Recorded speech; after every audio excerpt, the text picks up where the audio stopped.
You know that thing where you get an amazing pair of shoes at a really great price and want to tell everyone about it? Yeah, so do we. Here at Designer Shoe Warehouse, we'll give you something to brag about, like the latest styles from brands you love, or the trends everyone's obsessing over, or shoes that make you feel like, well, you. So go ahead, show off a little.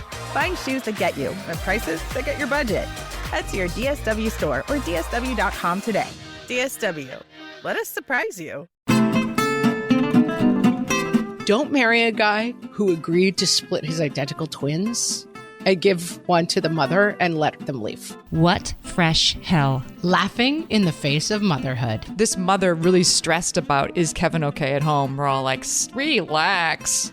With Margaret Abels and Amy Wilson. I mean, you would think I'd know because I've seen the movie 3 billion times. A podcast that solves today's parenting dilemmas so you don't have to. All the Disney princesses' problems would be solved in 5 minutes if their mothers weren't dead.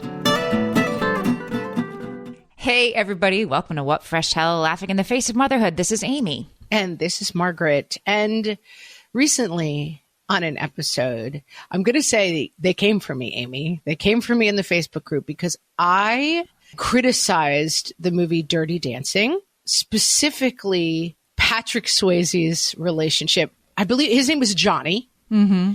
And I was like, she's like 15 and he's like 35. And people were like, how very dare you? Well, you were pro the movie. What you were advocating for was the idea of like baby's outrage that her parents didn't approve of her dirty dancing was not so off base, perhaps, right? What I was basically saying, teen parents, like you go to take your two like teens to camp and suddenly like a 35-year-old man who is a gigolo, for lack of a better term. I mean, he's having... They made him be a gigolo. Right? But then people were like, well, they made him. I'm like, okay, again, like fair point, I guess. I'm not trying to shame Johnny's character.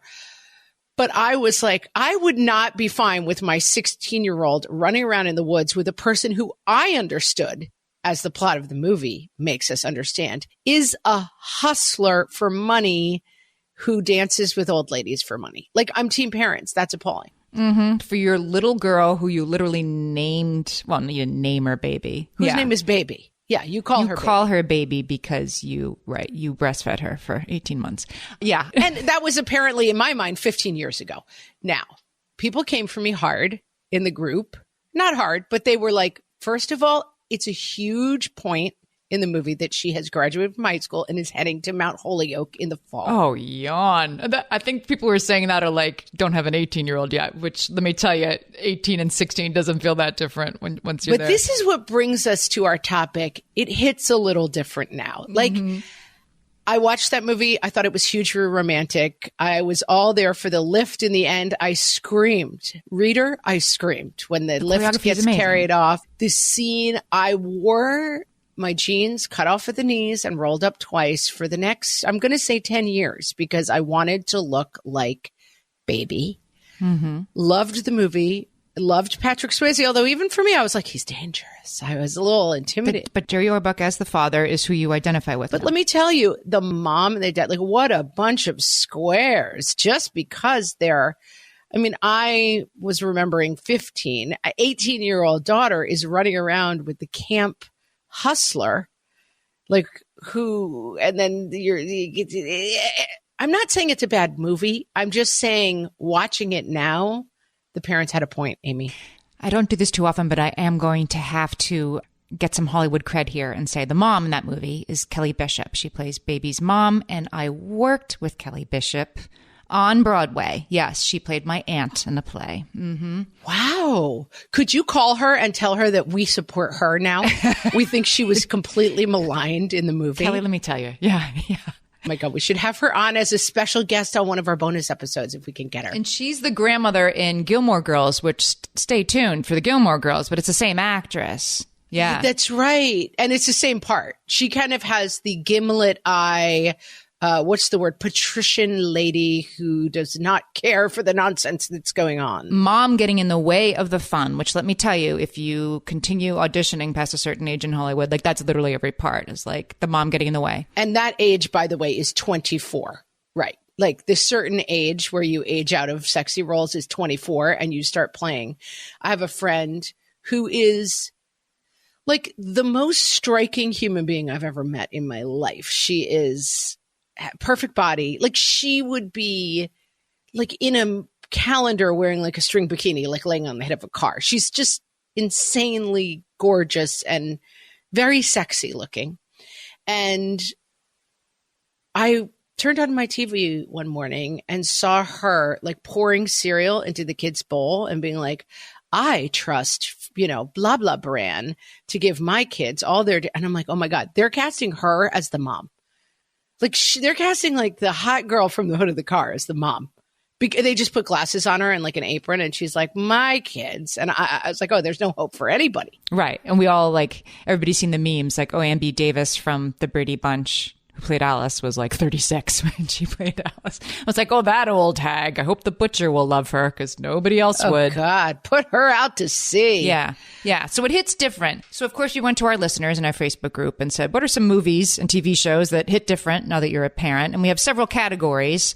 And one of the main categories is this exact category, like the parents were right. And probably always were. Justine says that I was such a nerd that I always sided with the parents in Ferris Bueller's Day Off, and I thought Ferris was a manipulative little jerk, and I was right all along. Congratulations, Justine, for calling that one early. I know Justine. She's my workout bestie, and she's not wrong.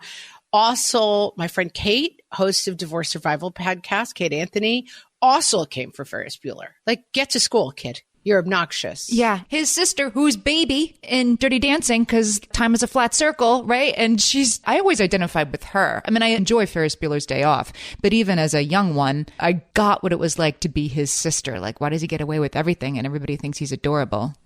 I identified with that, perhaps overly. Yeah. Yeah. I feel like when you watch sometimes, we just watched the cheerleader movie, Bring It On. I watched it with my daughter. Mm-hmm. Kirsten Dunst. Uh-huh. Her little brother in the movie is played by a kid who is a maniac. Like he's so weird. And I think it was like early Bart Simpson days. He has like a Bart Simpson-y hairdo, but it was shocking to me, like how insane they went with this kid. I mean, he's nuts. He's extremely unpleasant and funny. But when I think of an obnoxious kid, like he's turned up to 11 is all I can say. Like the cousin in Home Alone. I can't think of his name. Kevin's sort of like bullyish cousin that he's flying to Paris with. Or is it his brother? His older brother. It's like, oh my God. I'm not a Home Alone person. Well, Rachel is. She says, I can totally relate to Kevin's mom in Home Alone. I used to think she was a neurotic mess, but now I feel like that would be me. Like, how is like this mother really stressed about, is Kevin okay at home? We're all like, relax. Right. Like you're about to be arrested. You've flown to a foreign country without one of your children. Yes. It's one of those movies too that it hits different because it's just like 5 years too early to solve all their problems. Like get on the internet, grab a cell phone. Like the whole thing is like they can't reach them by phone. I can't remember what's going on at the police department. Like it's a hard plot to get to because it's 1989. Just call your neighbors and be like, we forgot Kevin. Could you go bring him to your house for a week? Or put him on the next plane. Or the flight attendant would walk down the aisle and be like, I'm sorry, is Kevin, whatever his last name is, O'Connor, a 16B? Has he boarded yet? Like they do check. It's pre 9/11, so everything, it doesn't make sense. Everything's different. But also, yeah, you're allowed to be neurotic when you forgot your child at home. Right. That's what I mean. Like, what a killjoy. And unbeknownst to you, 2 robbers are trying to get him. The other thing that's amazing about that movie is that I watched it with my kids. I don't even think I ever saw it before. We watched it with my kids and I'm like, it's about a kid who gets stuck home alone and 2 robbers break in. The robbers don't break in until like 90 minutes into the movie. It's so late when the robbers show up. I think of it as a movie about robbers trying to get at a kid. I mean, Joe Pesci does show up as the pizza delivery man. Like it's a little even an Easter egg. Like he's casing the house. Yeah, except for my kids didn't pick up on that. It's just like, they're like, where are these robbers? I'm like, good point. Where are they? Right. The things that you remember.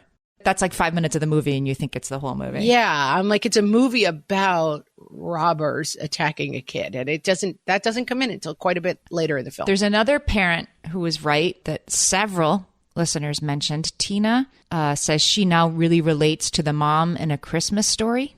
The poor frazzled, messy woman. You're not picturing this? I'm not a Christmas Story person.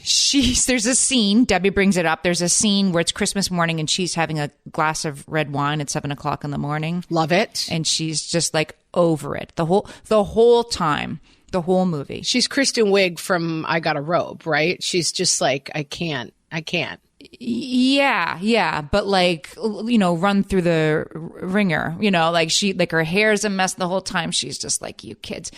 Gina says, I remember being so disgusted by the scene where she says, eat like the little piggies eat. And now I'm just like, girl, good job. Girl, yeah. Same. Yeah. And she gets a lamp that's shaped like a lady's leg. And right. Speaking of I've seen the lamp. I mean, I know A Christmas Story is one of those. I've seen all the references that I've never seen the movie.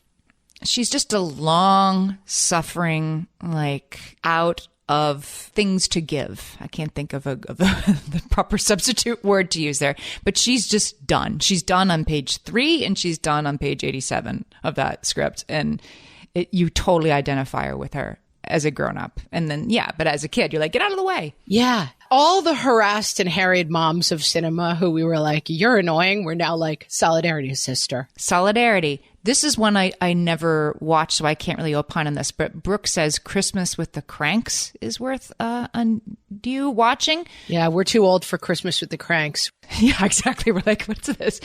Brooke says in Christmas with the Cranks put in their time. They raised their daughter. They wanted to take a cruise for Christmas. Why should they feel bad for that? Oh, is that the plot, I guess, that they're not allowed to go on a cruise? I guess they're making their kids go on a cruise, and it's so annoying. Yeah. I mean, Team Cruise, let me just say. What about the parents in Vacation? Beverly, what's her name? And people are going to think I'm insane. I've never seen any. I think in Christmas time growing up, we only watched 2 movies. It's a Wonderful Life and Meet Me in St. Louis. Those are the only 2 movies we watched. And so I have never seen any of these Christmas movies. I've never seen Christmas Vacation. And now I have no desire to. It's so not my sense of humor. Right. I always feel like with those movies, my spouse wants to put them on. I'm like, oh my gosh, can we just watch like the YouTube 90-second highlights? Because I don't really want to watch a 90-minute movie for that one scene. Just like you were saying about Home Alone. Like, oh, and then the robbers show up. Like they do for 2 minutes. So let's just watch that. No, they don't. Yeah. I promise you. Yeah, they come in like very, very late. I'm going to say that I support all portrayals of harassed moms at Christmas time. And yes, it's definitely, it does stink to be the mom when, we remembered everything except for the kid and now we're in trouble. Or it's Christmas time. We're not happy, guys. Spoiler alert. Right. She's done a lot. When I think of It's a Wonderful Life, the more I watch that movie, and I've watched it many times, the more I sort of identify with Jimmy Stewart. What's the uncle's name who loses all the money? I mean, you would think I'd know because I've seen the movie 3 billion times. Uncle. Yeah. What's his name? I'll call you at 3:00 in the morning when I remember the uncle's name. He ruins everything. Jimmy Stewart is so, and I feel like the mom in that is like barely aware this is happening. And Jimmy Stewart is so patient and so long suffering with this absent-minded uncle who just keeps ruining everything. Let me tell you something else, though, about It's a Wonderful Life. It's a love story about a guy falling in love with a mom, who then you later see as the mom. Like, I kind of like that about the movie. Mm-hmm. It's Donna Reed. He hangs the moon for her. Their daughter is named Zuzu. And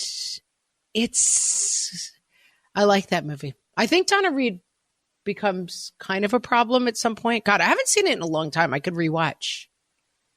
I don't think she does become a problem. I mean, she doesn't have like her like lost years or anything. She just sort of waits around for him to get wise. But then he dies and she's maybe just depressed that he's dead. Yeah. He's not dead that long. I hope you've all watched It's a Wonderful Life because Well, it's another movie where you're like, it's about a guy reliving his life as if he had died. And that's, again, a very small part of the movie. Yes, exactly. Clarence, the angel. He gets his wings. All right. Well, let's take a break. We come back. We have even more movies that hit different now.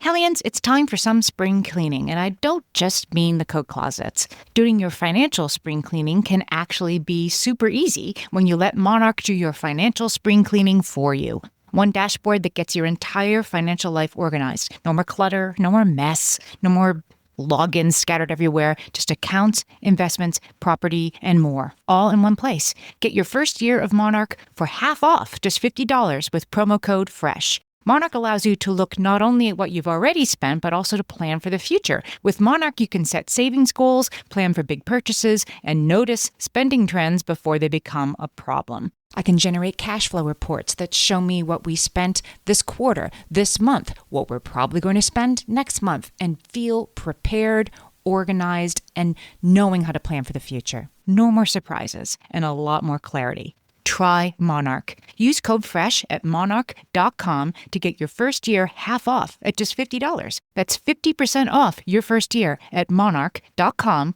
with code FRESH. Amy, when I'm having a good hair day, it usually makes my whole day better. And that's why on every day, I'm taking Nutrafol. Nutrafol is the #1 dermatologist-recommended hair growth supplement brand. And it's the #1 hair growth supplement brand personally used by dermatologists. Nutrafol's hair growth supplements are peer-reviewed, NSF certified for sport, and clinically tested. Nutrafol offers multiple formulas for men and women, tailored to different life stages and lifestyle factors, so you get support that's actually right for you. Adding Nutrafol to your daily routine is easy. Order online, no prescription needed, with automated deliveries and free shipping to keep you on track. Let your hair be one less thing to worry about. See visibly thicker, stronger, faster-growing hair in 3 to 6 months with Nutrafol. For a limited time, Nutrafol is offering our listeners $10 off your first month subscription and free shipping when you visit Nutrafol.com and enter promo code LAUGHING. That's Nutrafol.com, spelled Nutrafol.com, promo code LAUGHING. Carla is so right. Carla says, I gotta say, what the hell is Mary Poppins thinking? Mayhem, utter mayhem. Team Mr. and Mrs. Banks. Yes, she says, the gaslighting little miss, practically perfect in every way, shocking and disgraceful. Says Carla, I'm worried for Jane and Michael. As she should be.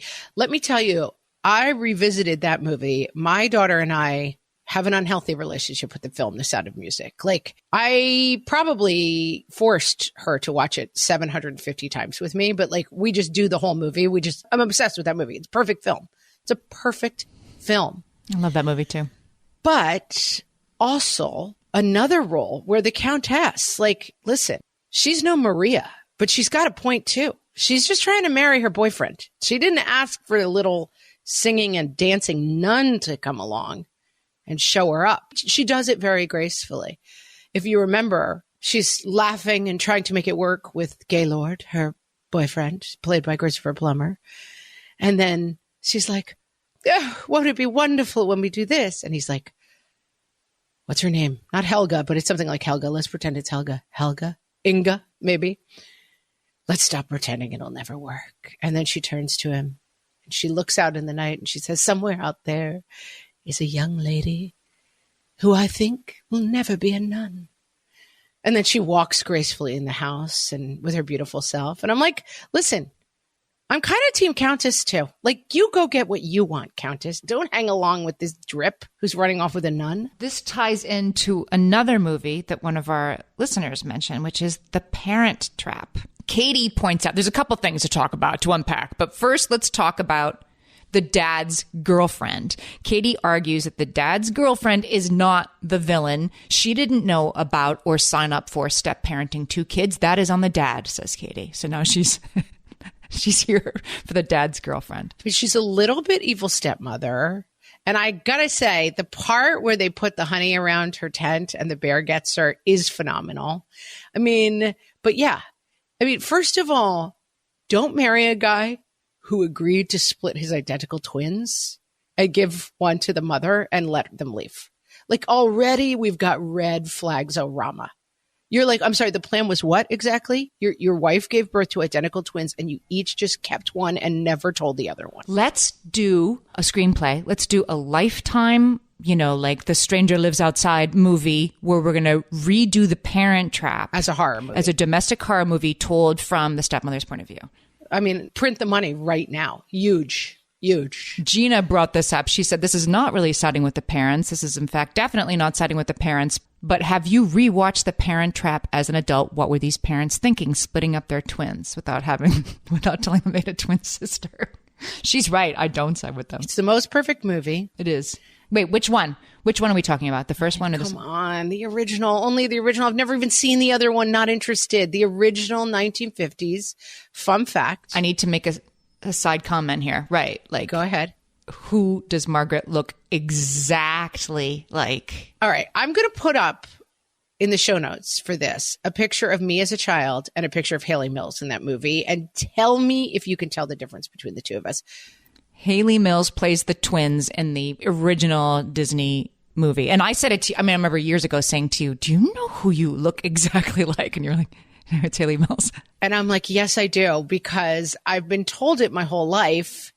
When I was the age that she was in those Disney movies, people would stop me on the street and be like, can I take your picture? They're like, I know you're not Haley Mills, but I mean, I looked so much like her as a kid that people would stop me on the street and take my picture. It happened like 2 or 3 times. Things turned out a little... And I'm one of the people in this world who, when people say, do you know who you look like? I'm like, yes, I do. Right, because it's the one person. It's Haley Mills. Haley Mills, that turned out a little bit better than Lindsay Lohan, just in terms of life after child stardom. Yeah, she turned out to be, she was the original principal in Saved by the Bell. It was originally called Saved by Haley Mills? Mrs. Bliss, and it was all about her. And then they fired her. Again, it's like, from the principal's point of view, these kids are all so annoying and are never in class. Yes. Yes. Then it turned out Nickelodeon. The target audience didn't want to hear the cheetah point. I know. God, I love The Parent Trap, but it is a psycho movie. But man, when she cuts the back of her dress out at camp, I can't. When she sings that little song, you really ring the bell. Oh, it's so good. I love it. Gonna make my daughter watch it again. Jenna says rewatching Gilmore Girls makes her want to slap Lorelai like 90% of the time and Rory like 80% of the time. Jenna's chief beef is that they never eat a meal in their own house, and she's not sure they ever pay for the meals in the restaurant. They're just leeches. Yeah. I mean, I never really liked it in the first place, but I've never seen Gilmore Girls. I'm very up on pop culture, but today I'm just getting hit with all my blind spots. I've never seen Gilmore Girls. Gilmore Girls is, one of those like meet cute, like... Yeah, it's pattery. I know it's like talky.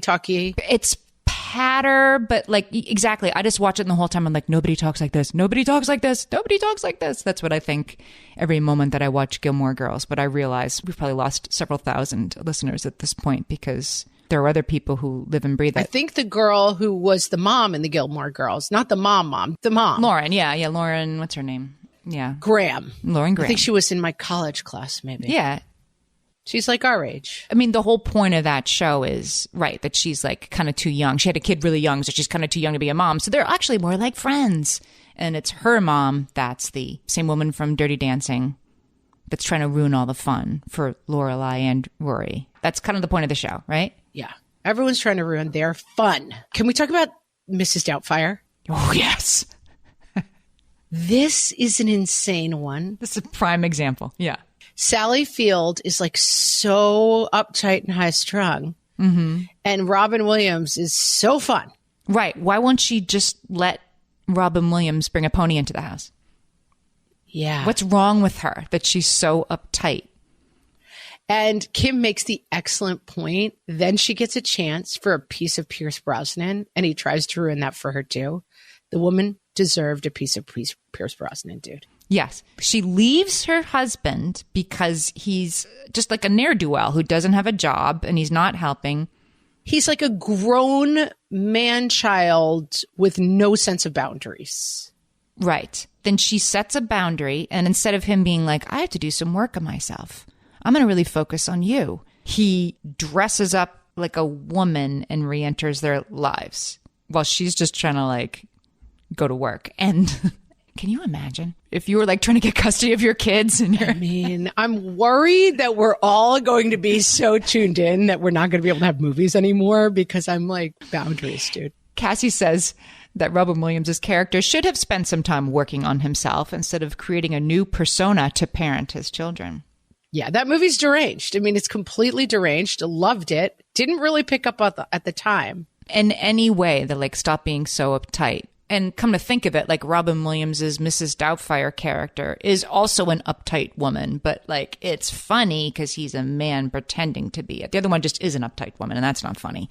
No, that's not funny. That's terrible. All women are uptight. It's funny when you're pretending to be one. Yeah. The man playing one is hilarious. Brought up Full House. Really good point. She said, I used to think Danny Tanner was super strict and out of touch, but I rewatched the original Full House with my kids. And then I realized he is a suddenly widowed father with 3 daughters, the youngest one basically an infant. Actually twins, but 1/2 kids, right? We didn't know it at the time that they were really twins. The kids pushed every single envelope, and then 2 man children move in to help. And she says without Danny Tanner, it would have gone off the rails frat house. She's doing his best. Yeah. I wonder if you could still make movies like this today where it's like, I can name off the top of my head, Mr. Mom, Full House, 3 Men and a Baby, 3 Men and a Little Lady. Oh, 3 Men and a Baby.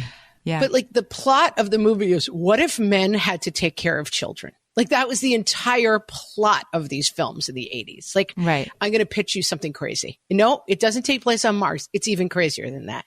What if a man had to take care of a baby? Like that's the whole pitch. That's it. Wait, what? It's too out there. And people are like, I love it. Let's make 6 of them. Right. And so Danny Tanner is in Full House. I'm going to also say like Arnold Schwarzenegger plays the nanny, like, or the kindergarten cop. Like Kindergarten Cop. That's it. What if a man was responsible for children under 5? Back when the title was the pitch. Print us some money. Right. I got an idea for you. Kindergarten Cop. Danny Tanner can be a good caretaker for his kids, but only if he's like super annoying. See, this is the problem. And it is the person who takes care of everybody is the fun police and is super annoying. So that's almost always the mom. But in the case of Full House, it's Danny Tanner. Yeah. Right. Because what makes it funny is that the dad suddenly becomes like shrewish and woman-like while he takes care of kids. Jessica brings up Molly Weasley, that she's Team Molly Weasley in the Harry Potter movies. That's the mom of the redheaded kids, Ron Weasley. Yes, of Ron and the twins. And when they go to... I got nothing. Who is Molly Weasley? She's kind of the mom in A Christmas Story, but not as like hard-bitten. Oh, but she's more like, she's like a loving, jolly version. And her kids are clinically insane, right? Like she has the twin boys who are like constantly exploding stuff. Right. Their house is insane and messy. And they live in like the hollow. Mm-hmm. And they're driving her nuts. There's something kind of lovely about that, though, because I feel like a big part of the story is that Harry Potter doesn't have parents and that he lives in this very like awful home, and that this like chaotic home where like the mom still manages to love everyone is like his second home. Like there's something kind of lovely about the way they do it there, I think. Right. Everything's messy and she has a sense of humor about it. But she's not like the Dursleys, the family he lives with. I mean, they obviously hate her and make him live in a cupboard, but... And Petunia. Yeah. They're like richer and like they have ostensibly a nicer home, but the Weasleys' home is filled with like love and chaos. Happy chaos. Love and chaos. Right. It's interesting. Like you can live in a tidy house where everybody's mean, or you can live in a super messy house where the mom is really relaxed. And let me tell you, that tracks from my own personal life. We are Team Weasleys over here. And yeah, it's not clean, but it's full of love. All right. Let's take a break. When we come back, I think we should come for the Disney movies. My favorite skincare products actually feel more like self-care, like they're so nice to put on and they smell so good that I'm actually happy when I get to that part of my day. And I swear that is how I feel about Osea's anti-aging body balm. Amy, you are usually the lotions and potions queen on this podcast, but I have to say, hard agree. Osea's anti-aging body balm is a liquid silk body balm that combines the lasting hydration of a lotion with the firming power of a serum, leaving skin smoother and firmer. This body balm is clinically tested and designed to deliver visible results you can see and feel. So we've gotten to use this product for a couple of months now, and I swear I have really noticed firmer and smoother skin, like on the back of my hands. It's like getting a mini spa treatment from head to toe. Get a spring-worthy glow with clean, clinically tested skincare from Osea. And right now, we have a special discount just for our listeners. Get 10% off your first order site-wide with code FRESH at OseaMalibu.com. That's 10% off your first order with code FRESH at OSEAMalibu.com. All my kids learned to swim when they were little. It was super important to me that they be confident and safe in the water.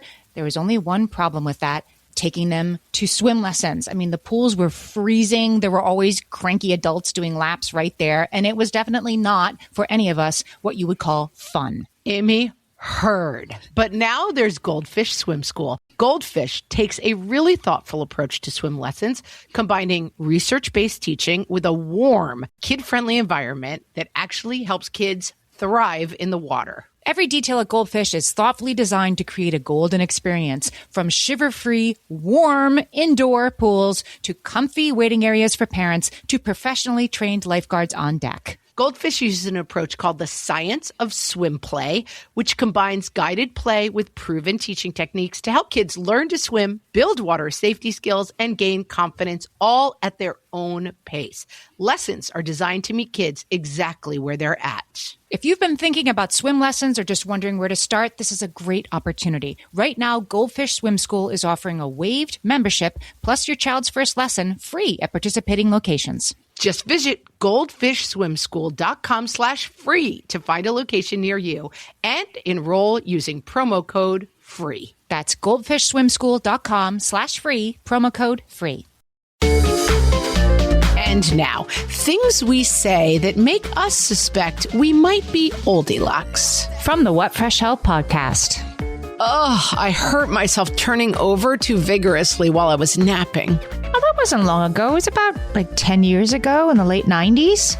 I hope they gave you a discount on those jeans with the big holes in them. I can't understand any of the words to this song. Is it from the TikTok? Why is Madonna playing on the oldies station? Honey, don't worry. If I'm going to be late, I'll leave you a message on the answering machine on your cell phone. Hold on, I'll be right there. I just have to get up from the couch. Kids, stop screaming in the car or I can't concentrate to parallel park. I just need to print out this email so I can read it more carefully. Oh, let me get a picture. You look so cute. Okay, hold on. Somehow it's on video. Oh, no, wait. Now it's me. No, I don't want a picture of my face. How do I flip the camera? Please, stay still. You're so cute. I'm going to get it. What is portrait mode? You know, back in my day... This has been Things We Say Now That Make Us Suspect We Are Oldie-Lux. From the What Fresh Hell podcast. Oh, Disney movies. You know, in every Disney movie, the mom is dead. That's the theme. That's right. Gina says all the Disney princesses' problems would be solved in 5 minutes if their mothers weren't dead. It's like what you're saying about Home Alone. Like, here's the problem. The mom isn't there. They're doing it. It's amazing how you have to kill the mom right away for anyone to have problems. When my kids were little, this is long enough ago that, we had DVDs. Like if you wanted to watch Finding Nemo, which we loved, you had to put in the DV anyway. And you can bet I was like, tick, tick, tick, tick, like skip, skip, skip, skip. We skipped right to Nemo's first day of school. I don't think my kids knew there was a first 10 minutes of Finding Nemo. Like they found out like as like grade schoolers and they're like, wait, there's this whole other part to Finding Nemo. I'm like, oh yeah, we always skipped that. I just would put it in, press play, then skip, skip, skip, skip, skip. That is hilarious. That's like on Friends, Phoebe finds out that Rin Tin Tin dies in the movie. She's like, I love that movie. The boy and his dog, and they just live together, and they're like, and then? And she's like, or no, Old Yeller maybe, whatever it is. She's like, and then nothing. It's great. They're just friends. And they're like, no, there's another part of the movie, and they show it to her, and she's traumatized. That's funny. So they turned off, they turned off Old Yeller early in her house. Christina, I want to say, advocates for Marlin in Finding Nemo because, again, the mom's gone, so the uptight, annoying parent in this case is the dad, who is worried about his son going to school by himself, which Christina says, Marlin lost his wife and 1,000 babies in one gulp. His remaining child is disabled. He has a right to be protective. Good point.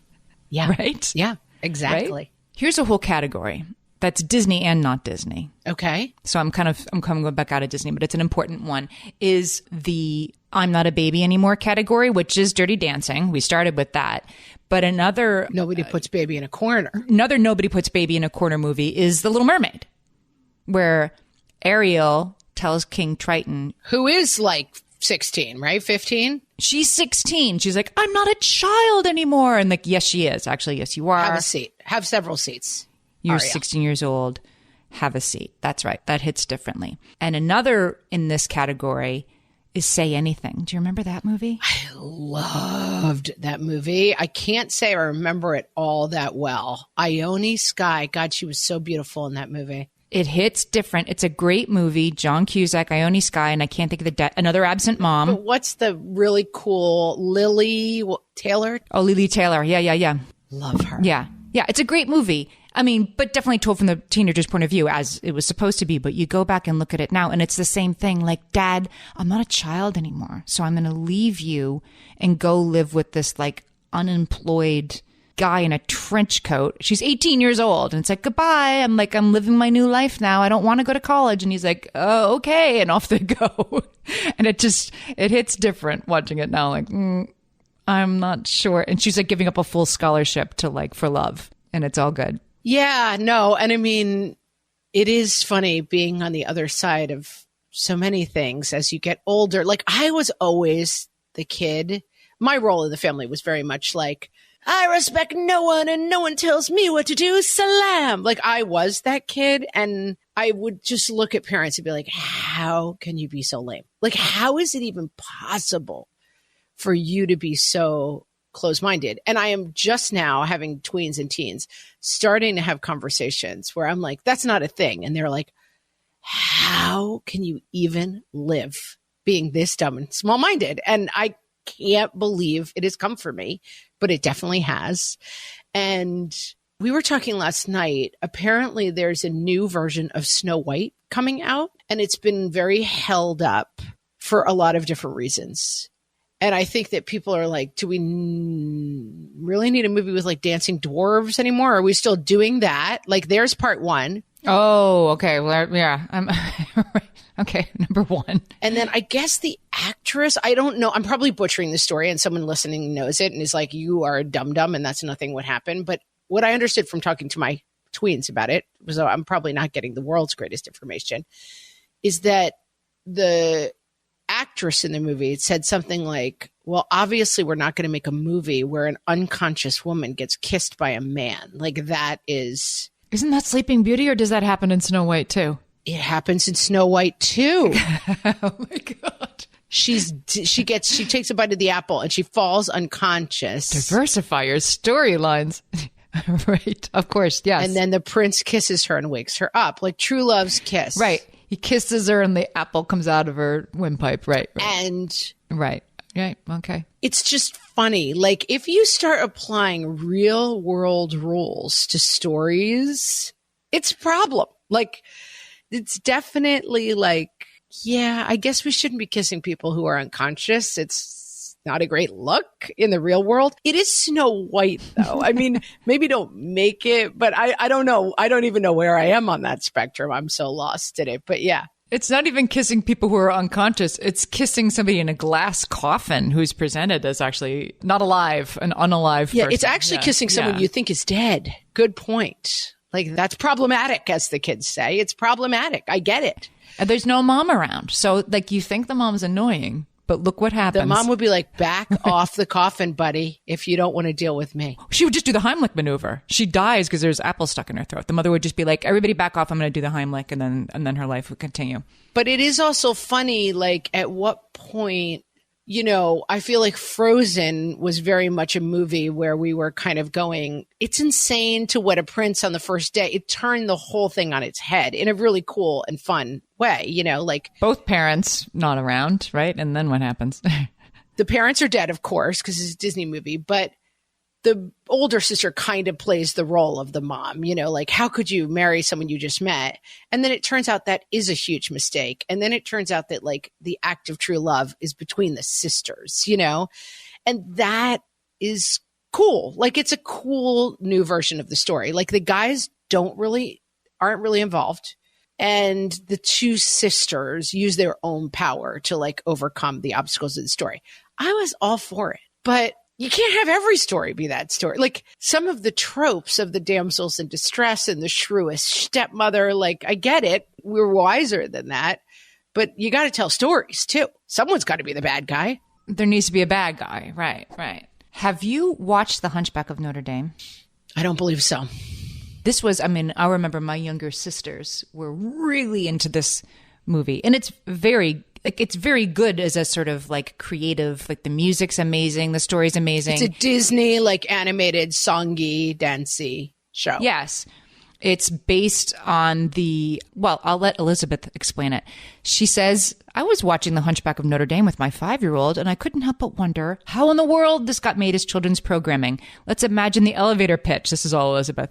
So this story features prostitution, the persecution of minorities and people with disabilities, obsession and abuse narratives, lots of questionable sexual content, plenty of fire, and a great soundtrack featuring a recurring theme from the Latin Mass. Kids will... I'm watching it now. Now I'm definitely going to watch it. Deeply weird. My sister loved this movie when she was younger. Now she's like, oh yeah, it is like a deeply weird movie that there's this scene where the bad guy sings a whole song about how his lust for Esmeralda endangers his soul. And it gets like really dark. And we'll go over the head of your 5-year-old. There's no parent to agree with here. I mean, I don't think the Hunchback of Notre Dame has parents. I assume that's why he's the Hunchback of Notre Dame. I think he's stuck in the tower because nobody loves him.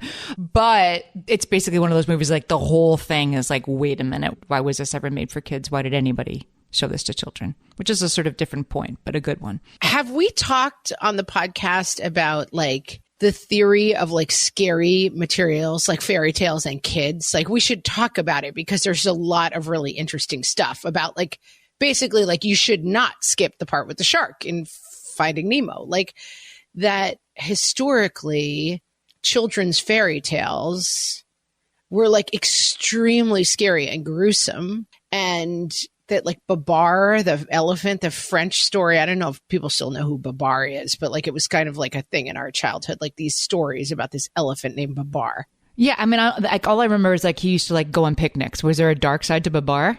Oh, okay. His mom gets shot in the opening scene of Babar, as does Bambi's mother. Like the stories are about children facing like horrors and trauma and finding their own independent strength. But they're scary stories in a way. You know, they start as scary stories. And I think that our tolerance for scary stories with our kids has gone way down. And children's anxiety is completely on the rise. Now, I am not in any way trying to make a one-to-one like thing, but I do think that tolerance of fear is an important skill that we underestimate the need for, even in really, really little kids. I mean, it just makes sense from like a storytelling, you know, hero's journey point of view. The mom has to be out of the picture so the kid can begin their journey where they're the hero of the story. That's right. But like, I'm thinking of Calvin and Hobbes, where the parents are... It's interesting if you watch Calvin and Hobbes. I actually wrote something about this recently. His parents are there. They're just kind of there, you know, like dinner's on the table. You don't know their names. You don't know anything about them. And whenever they're in the frame of the cartoon, Hobbes is just a stuffed tiger. He never comes to life when the parents are in the frame, but the parents are in the next room and he's a tiger. And so I feel like that makes a sort of larger point that like the parents have to literally be out of the picture for the adventure to begin. Yeah. Yeah. And that's right. And the mom is very reactive. Like she's always like, I used to joke with my kids all the time when they did something wrong because we loved Calvin and Hobbes. Calvin! Because like that's often her just thought bubble is like, right. You know, he says to Hobbes like, yeah, I found some ketchup and like Calvin, and you know you're going to go in and find like ketchup strewn everywhere. But she's just in the next room. She's not eaten by a shark. So no, she hasn't been killed. Right. She hasn't been killed. She's just a room away. So I understand. She's just a room away. But you do identify with Calvin's mother, certainly. If you have a rambunctious child, you're like, oh boy, I feel you. I feel you, Calvin's mom. Yeah, and I think I definitely remember taking my kids to Frozen. They were really little when that movie came. I didn't even take my daughter because she was 2 or 3. I thought she was too young. And the part where the parents go off on the boat sinks. It's like, I think in the middle of do you want to build a snowman? The ship sinks and the parents are killed. And I'm like looking over to my kids like, oh my God. They're 4 and 5 maybe. And they're just like, they don't really care. They're into it. They're experiencing it as part of the movie, but they're certainly not traumatized. Oh my gosh. Have you ever seen there's like a TikTok thing of little kids, like 2 years olds, watching the part where Mufasa gets killed in The Lion King? And they're like, oh, their little lips start to quiver and they're crying like little babies. Understand that, like, I've seen one about there's a dinosaur that's calling for his mama, and she's like, I'm feeling sad. The he wants his mama. Yeah, and they understand it, but they don't want to not watch it. They're not like, turn this off, it's too much for me. Yeah, they're glued to it. That's what's interesting. They're not. And certain kids, like I definitely had a kid who I spent the entire last half of the movie Toy Story 2 hiding behind a garbage can with in the back of the theater and trying to assure them that I guarantee you that this movie does not end with Woody getting shipped to Japan in a storage box. Like it's not actually going to happen. Right. I don't know what's going to happen, but I don't think that's the end of Toy Story 2. And like, not every kid is drawn to it, but I do think it definitely serves a role. Got to kill the mom or make her so shrewishly impossible that they have to find their own way in this world, Amy. The Toy Story mom, she's another long-suffering, pretty nice, though. Yeah, her kid's in college. She's still dealing with those toys. Good Lord. Talk about someone you can relate to. I'm like, throw those things out. Right. Again with Mr. Potato Man. Yeah. Amy, I think we solved it. We solved everything about... We solved why. The new perspective. The parents were right. Right. We're hashtag Goldilocks and we're Team Mom. That's all we can say at this point. Let's finish with this one that I really can't opine on, but it's a good point. Kristen says, Michelle Pfeiffer in One Fine Day has a giant bag with every darn thing imaginable. And she said, I remember as a child thinking there is no need for anybody ever to have a bag that big. But now as a mom, she's wondering how Michelle Pfeiffer's bag could have been that small. That's hilarious. Don't even remember it, but like the trope of like the mom with the giant bag that has everything in it and like, ha, ha, ha, ha. Let me tell you who's coming for my TikToks and Motrin though. Everybody else, because I have my giant mom bag. Yeah. Thank you to everybody who has been liking and reviewing our podcast on Apple Podcasts or Spotify or all the places that you listen. It's probably pretty easy if you've never done it right now where you're listening to throw us some stars, and you can write a review or you can just give us some stars. We would love that. It really helps, particularly with Apple Podcasts, to prove to brands and everybody out there that like people are listening. That's a metric they really look at. So you're really helping us. Thanks. Yeah. And we are not only Oldie Locks, we are an Oldie Locks podcast. So sometimes, they turn off, you're not following anymore, you're not subscribing anymore. So please make sure that your follow and subscribe is current so that you'll always have us in your feed. And with that, hashtag Team Mom, and thanks for listening. Talk to you next week. Bye.